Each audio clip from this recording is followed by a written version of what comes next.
जय श्री राधे दोस्तों। यह स्थान वृंदावन के राधा वल्लभ मंदिर से महज कुछ मीटर की दूरी पर यमुना तट पर बसा सेवा कुंज है। माना जाता है कि यह वही वन है जहां भगवान श्री कृष्ण ने गोपियों के साथ रासलीला का आयोजन किया था। इस वन में मौजूद वृक्षों को देखकर ऐसा लगता है जैसे मनुष्य नृत्य की मुद्रा में हो। मान्यता है कि यह वृक्ष गोपियां हैं जो रात के समय मनुष्य रूप लेकर श्री कृष्ण के साथ रास का आनंद लेती हैं। इस वन की विशेषता है कि शाम ढलते ही सभी पशु पक्षी वन से निकलकर भाग जाते हैं। इस वन के बीचों बीच एक मंदिर बना हुआ है। मंदिर में हर दिन भगवान की सेज सजाई जाती है और श्रृंगार सामग्री रख दी जाती है। मान्यता है कि श्री राधा रानी श्रृंगार सामग्री से अपना श्रृंगार करती हैं और भगवान श्री कृष्ण श्री राधा के साथ सेज पर विश्राम करते हैं। अगले दिन भक्तगण इस श्रृंगार सामग्री और सिंदूर को प्रसाद स्वरूप पाकर अपने आप को धन्य मानते हैं। वृंदावन और मथुरा का नाम आते ही दिल और दिमाग में सबसे पहले श्री कृष्ण जी की और श्री राधा रानी की सुंदर छवि आती है। मथुरा को भगवान कृष्ण की जन्मस्थली और नंदगांव को उनका लीला स्थल माना जाता है।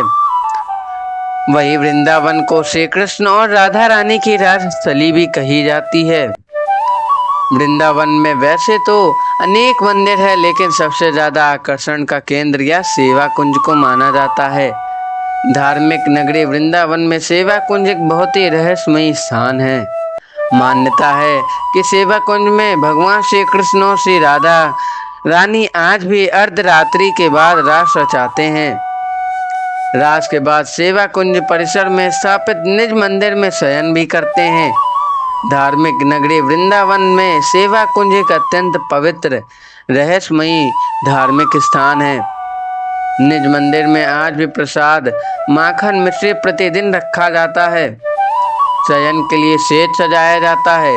सुबह सेज के देखने से प्रतीत होता है कि यहाँ निश्चित ही कोई रात्रि में विश्राम करने आया था और प्रसाद भी ग्रहण किया है।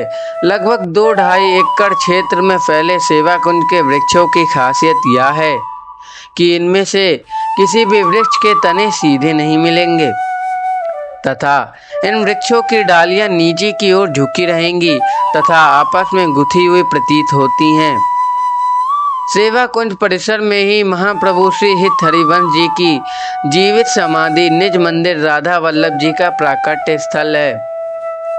सेवा कुंज दर्शन के दौरान वृंदावन के गाइड द्वारा सेवा कुंज के बारे में जो जानकारी दी जाती है उसके अनुसार सेवा कुंज में प्रतिदिन रात्रि में होने वाली श्री कृष्ण और रासलीला को देखने वाला या तो अंधा हो जाता है या गूंगा बहरा पागल और उन्मादी हो जाता है, ताकि वह इस रासलीला के बारे में किसी को बता ना सके। इसी कारण रात्रि में 8 बजे के बाद पशु पक्षी परिसर में दिन भर दिखाई देने वाले बंदर भक्त गोस्वामी पुजारी इत्यादि सभी यहाँ से चले जाते हैं और परिसर के मुख्य द्वार पर ताला लगा दिया जाता है। उनके अनुसार यहाँ जो भी रात को रुक जाता है वह संसारिक बंधन से मुक्त हो जाते हैं और जो मुक्त हो गए उनकी समाधि परिसर में ही बनी हुई है। इसी के साथ गाइड भी यह बताते हैं कि सेवा कुंज में जो 16,108 आपस में गुथे हुए वृक्ष आप देख रहे हैं वही रात में श्री कृष्ण की 16,108 रानियां बनकर उनके साथ रास रचाती हैं। रास के बाद श्री राधा रानी और श्री कृष्ण परिसर के ही निज महल में विश्राम करते हैं। सुबह 5:30 बजे निज महल का पट खुलने पर उनके लिए रखी दातून गीली मिलती है और सामान बिखरा हुआ मिलता है, जैसे कि रात को कोई सेज पर विश्राम करके गया हो। मान्यता है कि सेवा कुंज का हर एक वृक्ष गोपी है। रात को जब यहाँ श्री कृष्ण राधा सहित रास के लिए आते हैं तो ये सारे पेड़ जीवंत होकर गोपियाँ बन जाते हैं और सुबह फिर से पेड़ बन जाते हैं। इसीलिए इस वन का एक भी पेड़ सीधा नहीं है। कुछ लोग यह भी कहते हैं कि इस क्षेत्र में 16,100 पेड़ हैं, जो कि कृष्ण की 16,108 रानियां हैं। जय जय श्री राधे।